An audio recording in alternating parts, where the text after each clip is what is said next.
នារសៀលថ្ងៃប្រហោះ10រោចខែបឋមសាទឆ្នាំមមីអត្តស័កពុទ្ធសករាជ2570ត្រូវនឹងថ្ងៃទី9ខែកក្កដាឆ្នាំ2026ឯកឧត្តមឆៃរិទ្ធិសែនរដ្ឋមន្ត្រីក្រសួងអភិវឌ្ឍជនបទបានដឹកនាំគណៈប្រតិភូក្រសួងរួមមានឯកឧត្តមរដ្ឋលេខាធិការប្រចាំការឯកឧត្តមលោកជំទាវលោកស្រីជាថ្នាក់ដឹកនាំក្រសួងអញ្ជើញចូលរួមដាក់កំរងផ្កានិងគោរពវិញ្ញាណក្ខន្ធសពឧបាសកសៅវនដែលត្រូវជាឪពុកបង្កើតរបស់ឯកឧត្តមបណ្ឌិតសៅជីវ័នរដ្ឋលេខាធិការនៃក្រសួងអភិវឌ្ឍជនបទដែលបានទទួលមរណភាពកាលពីថ្ងៃពុធ9រោចខែបឋមសាទឆ្នាំមមីអត្តស័កពុទ្ធសករាជ2570ត្រូវនឹងថ្ងៃទី8ខែកក្កដាឆ្នាំ2026នៅវេលាម៉ោង 6:30 នាទីព្រឹកក្នុងជនមាយុ85ឆ្នាំ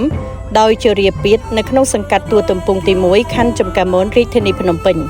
មរណភាពរបស់ឧបាសកសៅវនគឺជាការបាត់បង់ស្វាមីឪពុកក្មេក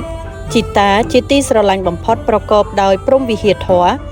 និងសង្ឃហធម៌គំរូមួយរូបដែលតែងតែខិតខំចិញ្ចឹមបីបាច់ថែរក្សាអប់រំទូន្មានដល់កូនក្មួយនិងចៅរហូតក្លាយទៅជាធនធានដ៏មានតម្លៃរបស់សង្គមជាតិ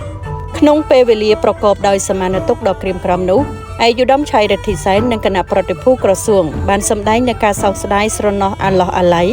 និងបានចូលរួមរំលែកនៅបរមទុក្ខជាមួយឯកឧត្តមបណ្ឌិតរដ្ឋលេខាធិការនិងលោកជំទាវព្រមទាំងក្រុមគ្រួសារដោយសេចក្តីសង្វេគជាទីបំផុតនៅក្នុងឱកាសដ៏វិយោគនោះផងដែរឯកឧត្តមរដ្ឋមន្ត្រីនិងគណៈប្រតិភូក្រសួងបានឧទ្ទិសបួងសួងដល់ដួងវិញ្ញាណក្ខន្ធសពឧបាសកសៅវន